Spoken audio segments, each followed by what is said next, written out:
Exile PoE Academy here with my Spark Max Block Raider, which I started 3.22 Totems of the Ancestors League with. It is a build that you can start already in acts, and it scales very well from there on into the endgame. It's a really good mapper, not so much of a bosser, and it uses a lot of cheap items that make it come online very quickly. Like I've said, the build is not very good for bossing, but the early setup will be good enough for your first and maybe even your second Void Stone. Until you get a decent amount of evade change, you will also die from time to time because of big physical hits, but once you reach something like 65% chance to evade, the build will become very tanky. As always, you can find the shopping list and the POB in the description.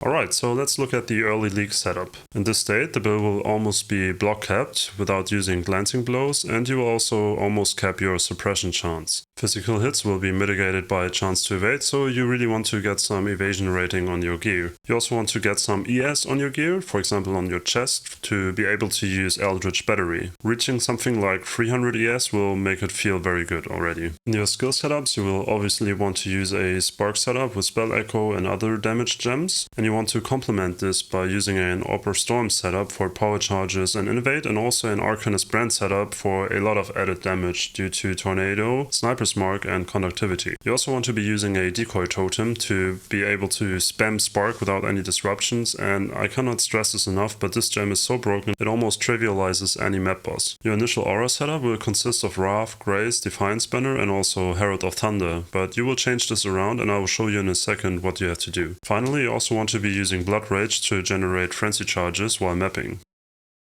Alright, so let's now look at how you should be prioritizing your gear upgrades. First, you should be getting your hands on your Widow Hail and Rearguard setup. It is important that you get a Widow Hail with a decent roll, let's say 235%, to increase the stats of your Rearguard quite drastically. As you can see, this will triple the stats provided by Rearguard, giving you a 75% chance to block attacks and 50% chance to block spell damage. The other stats on the quiver are also very synergistic with Spark, as they grant projectile damage and also a lot of projectile speed, and even some armor for some fizz mitigation. With this, you can easily run up to T5 maps. Your next priority should be getting a 6-link and also Rainbow Stride boots for additional spell block chance. After that, you want to focus on a new helmet, ideally with a +2 projectile enchant, which is pretty cheap. I think I bought mine for like 5C, and then craft the helmet with Shrieking Essences of Loathing to be able to swap from your current aura setup, which is Grace, Wrath and Herald of Thunder, to Grace, Wrath and Zealotry.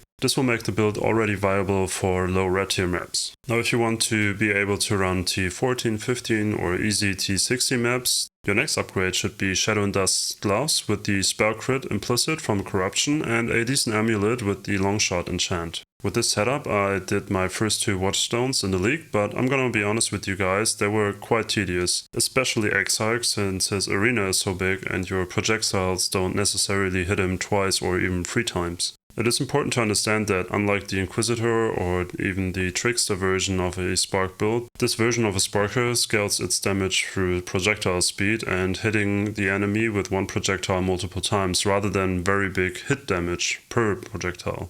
Anyways, if you now want to be doing difficulty 60 maps, you want to get your hands on a Thread of Hope, which will free up a lot of skill points on a tree and lets you skill in your first large cluster jewel with block nodes and also a reservation efficiency cluster. This lets you drop the Rainbow Stride boots for a crafted pair of Tailwind and Elusive boots, while also keeping you close to the spell block chance cap. It also enables you to run Defiance Banner for more armor and evasion rating. If you also add in an Enlighten 3, you can also add Herald of Thunder for even more damage. With the new league there are tattoos, and some of the tattoos are very beneficial for the build. For example, the projectile speed ones for small nodes, and also the +1 to int gems on a 30 int node. A bottled Faith Flask is something quite cheap this league, and it grants almost 25% more damage to bosses or tough rares, which is insane. If you have all the previous updates, you also want to be looking into a Watcher's Eye, which grants evade chance and also penetration either for Wrath or Zealotry. Something I found very useful as well is to get rings with life gained on hit with spells, as you will hit your enemies so often that you will get a lot of recovery from this mechanic.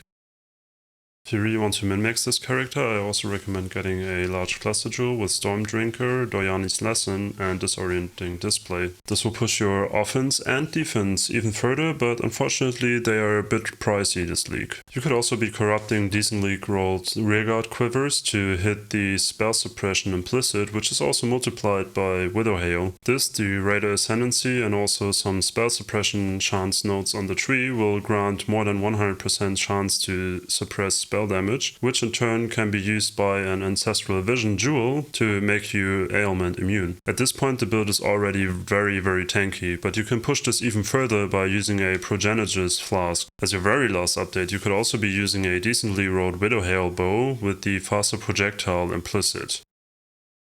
If you want to, you can level this build with Spark right from the get-go. But not gonna lie, the first 2 acts are a little bit sketchy as you have to swap around gems and gear, and you also have to mule for Spark with a Witch or Shadow. You have to make sure to get some intelligence on your gear, for example with an amulet or blue gear, which have the intelligence stat, until you pick up some intelligence nodes on the tree to be able to level Spark. You must also use the Pierce support gem in the very beginning to make the clear feel good. Then you also use Frostblink and Smoke Mines for your movement skills, and I did use Clarity, Decoy Totem and Sniper's Mark for longer fights. In Act 2 you can swap from Trinity to Pierce, as you will now have enough skill points to skill into the Pierce nodes on the tree and also the Speed Projectile Mastery. You should also be using Herald of Thunder for more damage, but other than that your setup stays the same. Once you reach the library in Act 3, you want to be doing the Seosa quest to get access to plenty of skill gems. Once that's done, you want to be swapping to a pure lightning damage setup, since the damage added by the added cold damage gem falls off compared to the innate damage of Spark, which makes it so that Trinity doesn't trigger reliably anymore. You can now also use Steel Skin for more damage reduction on left click to automatically trigger it. Now there's only one more swap to go, which is around Act 5 when you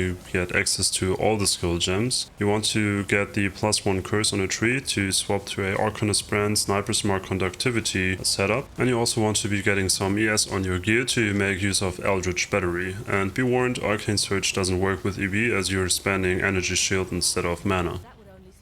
So that's it for my 3.10.2 starter. I really enjoyed the build. It was probably the smoothest experience for a solo start for me, and all in all it's just a well-rounded character that scales very smoothly. Happy hunting, Exile, and see you in the next one!